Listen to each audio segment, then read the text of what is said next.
Materi kita kali ini adalah meraih ketenangan jiwa dengan meyakini qada dan qadar. Kompetensi dasar kita adalah aspek pengetahuan 3.4, memahami makna iman kepada qada dan qadar berdasarkan pengamatan terhadap dirinya, alam sekitar, dan makhluk ciptaannya. Tujuan pembelajaran kita setelah menyaksikan video, peserta didik diharapkan mampu menjelaskan pengertian qada, menjelaskan pengertian qadar, menjelaskan pengertian takdir, mendeskripsikan perbedaan qada, qadar, dan takdir, menunjukkan dalil iman kepada qada dan qadar, membedakan takdir mu'allaq dan mubram, menelaah contoh takdir mu'allaq dan menelaah contoh takdir mubram dengan benar. Pengertian iman kepada qada dan qadar. Iman adalah keadaan atau suasana hati yang percaya sepenuhnya tanpa keraguan sedikit pun untuk meyakini kebenaran kekuasaan Allah Subhanahu wa taala. Qada adalah ketentuan atau kepastian yang datangnya dari Allah Subhanahu wa taala terhadap segala sesuatu sejak zaman sebelum sesuatu terjadi. Sedangkan qadar adalah ketentuan-ketentuan Allah yang pasti berlaku bagi setiap manusia sesuai dengan ketentuan yang telah dipastikan Allah Subhanahu wa taala. Hubungan antara qada dan qadar merupakan hubungan yang tidak dapat dipisahkan dan merupakan satu kesatuan, karena qada diibaratkan rencana, sedangkan qadar sebagai perwujudan atau kenyataan yang terjadi. Allah Subhanahu wa taala dalam melakukan qadarnya sesuai dengan kehendaknya. Perhatikan hadis di bawah ini yang menjelaskan adanya ketentuan Allah Subhanahu wa taala. Artinya, Allah mengutus malaikat pada setiap rahim. Kemudian malaikat tersebut mengatakan, "Ya Rabbi, ataukah sebatas segumpal mani? Ya Rabbi, ataukah sebatas segumpal darah? Ya Rabbi, ataukah sebatas segumpal daging?" Dan jika Allah berkehendak memutuskan penciptaannya, malaikat mengatakan, "Ya Rabbi, ataukah laki-laki ataukah perempuan? Sengsarakah ataukah bahagia? Seberapa rezekinya, kapan ajalnya?" Lantas ditulis, "Demikian pula dalam perut ibunya." Hadis riwayat Al-Bukhari, diriwayatkan dari Anas bin Malik. Hadis tersebut menjelaskan bahwa jenis kelamin, sengsara, bahagia, rezeki, dan ajal telah ditentukan Allah Subhanahu wa taala sejak manusia berada dalam kandungan ibunya. Ketika seorang manusia terlahir ke dunia ini dan mengalami peristiwa-peristiwa tertentu, berarti ia telah ditakdirkan Allah Subhanahu wa taala. Allah Subhanahu wa taala berfirman dalam surah Al-Furqan surat ke-25 ayat kedua sebagai berikut. A'udzu billahi minasyaitonir rajim. Alladzi lahu mulkus samawati wal ardi wa lam yattakhidh waladan wa lam yakul lahu syarikun fil mulki wa khalaqa kulla syai'in faqaddarahu taqdira. Artinya, yang memiliki kerajaan langit dan bumi tidak mempunyai anak, tidak ada sekutu baginya dalam kekuasaannya, dan Dia menciptakan segala sesuatu, lalu menetapkan ukuran-ukurannya dengan tepat. Ayat tersebut menegaskan bahwa segala sesuatu di alam semesta ini telah ditentukan ukurannya oleh Allah Subhanahu wa taala.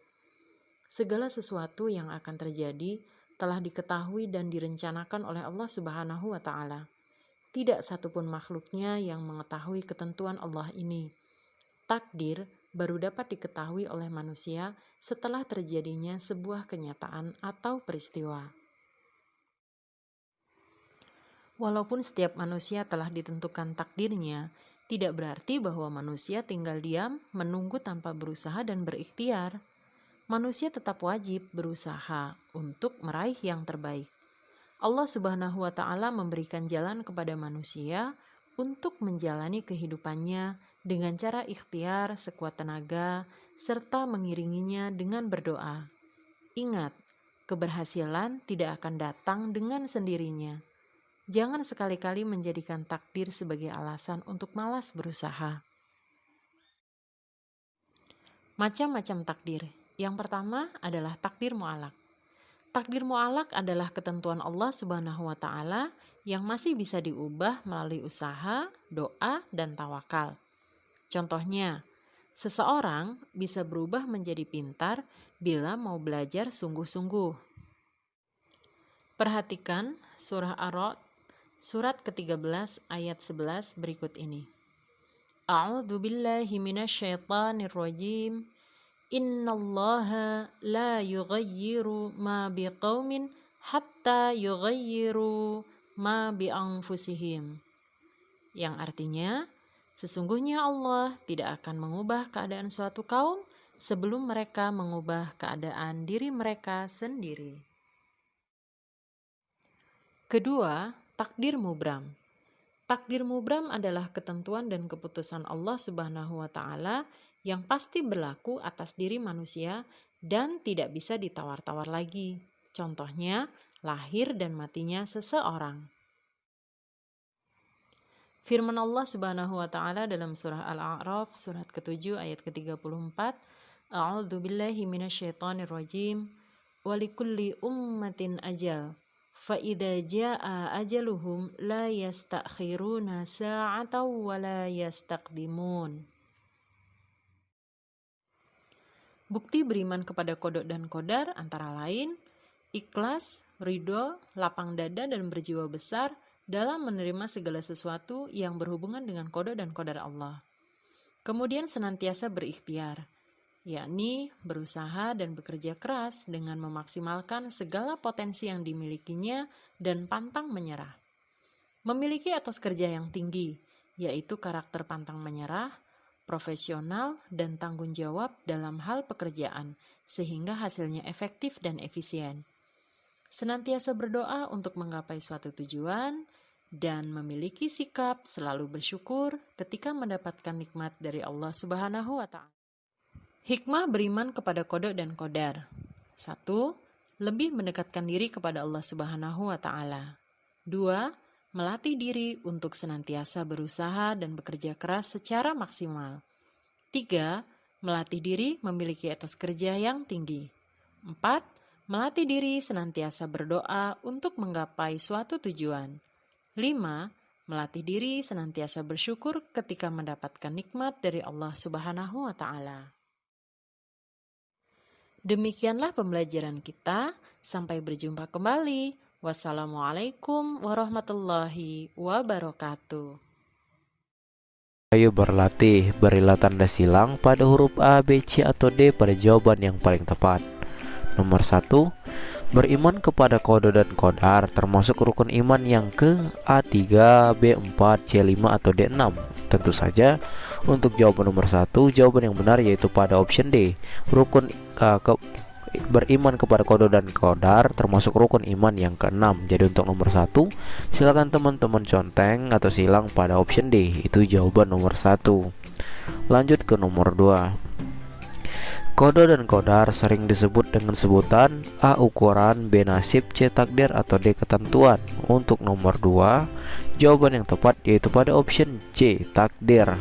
Kodo dan kodar sering disebut dengan sebutan takdir. Jadi untuk nomor 2, silakan teman-teman conteng pada option C. Lanjut nomor 3. Zaman di saat segala sesuatu belum terjadi disebut zaman. A. Arwah, B. Awali, C. Rohani, atau D. Azali. Untuk nomor 3, jawaban yang tepat yaitu pada option D. Azali. Zaman di mana segala sesuatu belum terjadi disebut zaman azali. Untuk nomor 3, silakan teman-teman conteng pada option D. Itu jawabannya. Lanjut ke nomor 4. 4. Secara bahasa, mu'alaq artinya A. Sesuatu yang digantungkan, B. Sesuatu yang pasti, C. Sesuatu yang aneh, atau D. Sesuatu yang dinyatakan. Untuk nomor 4, jawaban yang tepat yaitu pada option A. Secara bahasa, mu'alaq artinya sesuatu yang digantungkan. Untuk nomor 4, silakan teman-teman conteng pada option A. Lanjut nomor 5. Berikut ini merupakan contoh takdir mu'alaq yaitu A. Bumi berbentuk bulat, B. Kepandaian, C. Usia seseorang, atau D. Terjadinya kiamat. Untuk nomor 5, jawaban yang tepat yaitu pada option B. Kepandaian. Jadi yang merupakan contoh takdir mu'alaq atau takdir yang dapat diubah atau berubah yaitu kepandaian seseorang. Bisa teman-teman sonteng atau silang pada option B. Kepandaian. Lanjut nomor 6. Takdir yang tidak bisa diubah disebut takdir A. Mubram, B. Muhrim, C. Mu'alaq, atau D. Mukalaf. Untuk nomor 6 jawabannya yaitu tentu saja pada option A. Mubram, yaitu takdir yang tidak bisa diubah. Untuk nomor 6 silakan teman-teman conteng pada option A. Lanjut nomor 7. Seseorang akan mengetahui takdir setelah manusia A. Meramal, B. Merenung, C. Mengalaminya, atau D. Meditasi. Untuk nomor 7 jawaban yang tepat yaitu pada option C. Mengalaminya. Seseorang akan mengetahui takdir setelah manusia tersebut mengalaminya. Silakan teman-teman conteng untuk nomor 7 jawabannya adalah C. Lanjut ke nomor 8.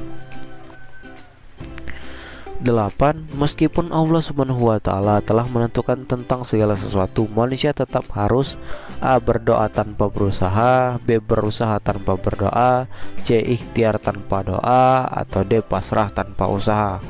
Untuk nomor 8 jawaban yang tepat yaitu pada option B. Berusaha dan berdoa. Meskipun Allah telah menentukan segala sesuatunya, manusia tetap juga harus berusaha dan juga berdoa. Untuk nomor 8 silakan teman-teman conteng pada option B. Itu jawaban nomor 8. Lanjut nomor 9. Seseorang yang beriman kepada qada dan qadar tidak akan sombong. Sombong juga dikenal dengan istilah at-takabur, B. Tadabur, C. Takasur, atau D. Ta'asub. Untuk nomor 9 jawaban yang tepat yaitu pada option A. Takabur. Sombong juga dikenal dengan istilah takabur. Silakan teman-teman conteng pada option A untuk jawaban nomor 9. Lanjut ke nomor terakhir untuk bagian pilihan ganda nomor 10. Sikap yang tepat ketika mendapat cobaan adalah A. Mengeluh, B. Bersedih, C. Pesimis, atau D. Bersabar. Untuk nomor 10 jawaban yang tepat yaitu pada option D. Bersabar. Kita ulangi lagi untuk jawaban pilihan gandanya. Nomor 1 jawabannya D6, nomor 2 C. Takdir, nomor 3 D. Azali, nomor 4 A. Sesuatu yang digantungkan, nomor 5 B. Kepandaian, nomor 6 Mubram A, nomor 7 C. Mengalaminya, nomor 8 B. Berusaha dan berdoa, nomor 9 A. Takabur, dan nomor 10 D. Bersabar. Kita akan lanjut untuk membahas esainya. Oke teman-teman, langsung saja kita bahas esainya. Jawablah pertanyaan-pertanyaan berikut ini. Nomor 1, jelaskan pengertian qada dan qadar. Untuk nomor 1 jawabannya sebagai berikut. Bisa teman-teman salin jawabannya. Qada adalah ketetapan yang telah ditentukan oleh Allah Subhanahu wa Ta'ala bagi makhluknya yang tidak dapat diubah atau tidak dapat ditunda. Sedangkan qadar adalah ketetapan yang ditentukan oleh Allah Subhanahu wa Ta'ala terhadap semua makhluknya yang dapat diubah dengan usaha manusia atau ikhtiar. Inilah pengertian qada dan qadar, dan juga terlihat perbedaannya. Bisa teman-teman salin jawabannya. Ini untuk jawaban nomor 1. Nomor 2, jelaskan pengertian beriman kepada qada dan qadar. Nomor 2 jawabannya sebagai berikut.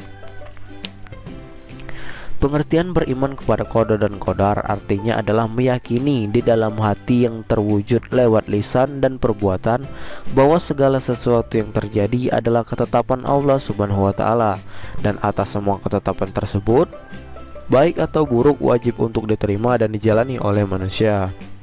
Inilah pengertian beriman kepada qada dan qadar. Silakan teman-teman salin jawabannya. Lanjut ke nomor 3. Nomor 3, apakah manfaat beriman kepada takdir Allah Subhanahu wa Ta'ala? Manfaatnya adalah sebagai berikut. Di antara beberapa manfaat beriman kepada takdir Allah adalah menumbuhkan sikap positif atas apa yang terjadi dan apa yang akan kita hadapi di masa depan. Selain itu, orang yang beriman kepada takdir Allah akan mudah berserah diri dan bertawakal kepada Allah. Manfaat lainnya bisa teman-teman salin juga. Yang pertama, bersandar dan bergantung hanya kepada Allah. Yang kedua, terhindar dari sifat sombong dan ujub ketika mendapatkan sesuatu yang ia inginkan. Merasa tenang dan tidak risau atas segala yang terjadi. Bersabar ketika ditimpa musibah, tidak khawatir ketika kehilangan sesuatu yang ia cintai. Inilah beberapa manfaat saat kita beriman kepada takdir Allah Subhanahu wa taala. Bisa teman-teman salin jawabannya. Lanjut ke nomor 4. 4. Sebutkan dua contoh takdir mu'alaq dan takdir mubram. Nomor 4 jawabannya sebagai berikut. Oke teman-teman pasti sudah mengetahui yang dimaksud dengan takdir mu'alaq yaitu takdir yang dapat diubah, sedangkan takdir mubram yaitu takdir yang tidak dapat diubah. Jadi untuk contoh dari takdir mu'alaq adalah sebagai berikut. Yang pertama, kepandaian yang diperoleh karena rajin belajar. Yang kedua, kekayaan yang diperoleh karena rajin berusaha dan bekerja. Yang ketiga, kesehatan yang diperoleh karena menjaga pola makan dan olahraga. Yang keempat, kekuatan yang diperoleh karena rajin berlatih, bela diri dan latihan fisik. Yang kelima, banyaknya teman karena sifat kita yang ramah dan baik kepada semua orang.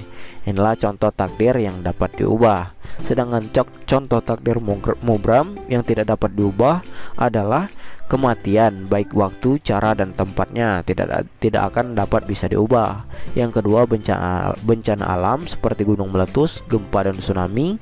Yang ketiga, jenis kelamin laki-laki dan perempuan. Yang keempat, ras dan warna kulit. Dan yang kelima yaitu kiamat. Itulah contoh takdir yang tidak dapat diubah atau takdir mubram. Bisa teman-teman salin jawabannya. Ini adalah jawaban untuk nomor 4. Kita lanjut ke nomor terakhir, nomor 5. 5. Tulislah satu buah dalil Al-Quran tentang qada dan qadar. Untuk nomor 5 jawaban sebagai berikut. Nanti ayat ini akan saya zoom, bisa teman-teman lihat di videonya. Dalil Al-Quran tentang qada dan qadar yaitu surat Al-Hijr ayat 21. Artinya, dan tidak ada sesuatu pun melainkan pada sisi kami lah khazanahnya dan kami tidak menurunkannya melainkan dengan ukuran tertentu. Salah satu ayat dalil Al-Quran yang menerangkan bahwa mengenai qada dan qadar adalah surah Al-Ahzab ayat 38. Di dalam surah tersebut Allah SWT berfirman bahwa ketetapan yang datangnya dari Allah adalah sebuah ketetapan yang sudah pasti. Ini ayatnya nanti akan saya zoom juga. Artinya, dan adalah ketetapan Allah itu suatu ketetapan yang pasti berlaku. Ini untuk jawaban nomor 5. Bisa teman-teman salin jawabannya. Oke teman-teman, mungkin sampai sini saja untuk pembahasan evaluasi atau ayo berlatih bab 7 baik kelas 9 halaman 162-163. Jika sekiranya teman-teman merasa terbantu dengan adanya video ini, silakan teman-teman klik subscribe pada channel ini, klik like dan nyalakan loncengnya. Dan jika ada yang ingin ditanyakan, silakan teman-teman tanyakan pada kolom komentar di bawah.